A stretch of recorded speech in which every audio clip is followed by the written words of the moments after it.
नमस्कार जी, मैं राजकुमार और आप देख रहे हैं तेज इंडिया न्यूज। तो आज आप सुनाते हैं आपको एक भूतों की कहानी और राजकुमार की जुबानी। तो आइए, भूत प्रेत आप विश्वास रखते हैं कि नहीं रखते, पर मैं रखता हूँ। तो एक ये घटना है, एक कहानी नहीं है, पर एक कहानी के रूप से मैं सुनाऊंगा। पर जिस सज्जन से मेरी मुलाकात हुई थी, ये घटना है कानपुर देहात भोगनीपुर की। वहाँ पर जो सज्जन थे, मैं उनका नाम नहीं बताऊंगा, और जिस गांव में वो रहते थे वहाँ पर सरकारी स्कूल में उनकी रात को ड्यूटी लगती थी। वहाँ पर रात को जाते थे और डेली वहाँ पर लेटते थे, यानी वहाँ की सुरक्षा करना स्कूल की। एक दिन जब वो लेटे हुए थे तो रात्रि के करीब 11 बजे एक औरत आती है और उसने नए वस्त्र पहने हुए थे, नई साड़ी पहनी हुई थी और अपना चेहरा ढका हुआ, इतना सा घूंघट। गांव में तो होता है कि घूंघट मारते हैं सब लोग। आकर उस चारपाई में बैठ जाती है। चारपाई में बैठने के बाद वो सज्जन उठे, उनकी काफ़ी एज के थे, वो 50-55 एज के थे। उन्होंने कहा कि आप किसकी घरेतिन हो, यानी गांव की भाषा में घरेतिन बोलते हैं कानपुर देहात में, किसकी वाइफ हो और यहाँ पर कैसे आई हो, क्या कारण है यहाँ पर।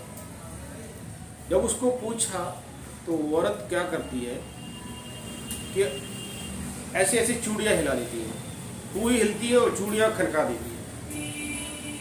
तो जब ये उन्होंने मुझे कहानी बताई तो मेरे तो रोंगटे खड़े हो गए, इस समय भी हो गए। जब भी उसको पूछते हैं कि भाई कौन हो, क्या काम है, किस लिए आई हो इतनी रात को, किसकी घरवाली हो, तो जब भी उसको पूछते हैं तभी वो ऐसी से हिल जाती है, चूड़ी अपनी खनका देती है। उन सज्जन को गुस्सा आ गया और उन्होंने अपने पास एक लोहे का औजार, जिसको बोलते हैं बल्लम गाँव में, कोई कोई उसको भला बोलते हैं, उन्होंने उसका हाथ पकड़ा। जब हाथ पकड़ा तो उनको हाथ ऐसा लगा कि बिगैर हड्डी का हाथ है, जैसे साइकिल के ट्यूब में हवा भर दो और उसको दबाइए तो दब जाएगा और छोड़ेंगे तो। जब उन्होंने दबाया तो दब गया और छोड़ा तो ये तो ऐसा है जिसमें हड्डी ना हो। उनको शंका हो गई, ये कोई कारण है। उन्होंने वो भाला उठाया और हाथ में लिया कि तू बताती कि नहीं बताती, नहीं अभी तेरे को ये मार।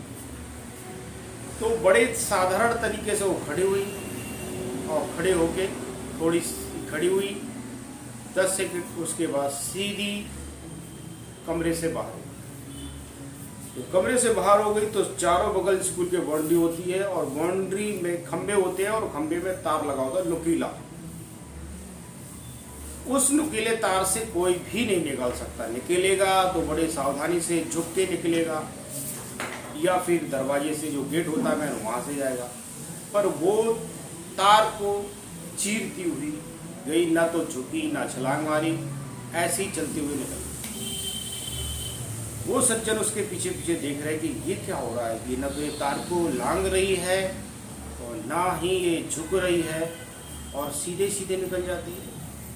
पर बहुत हिम्मती थे वो, उस समय डरे नहीं, आके अपनी चारपाई पर लेट जाते।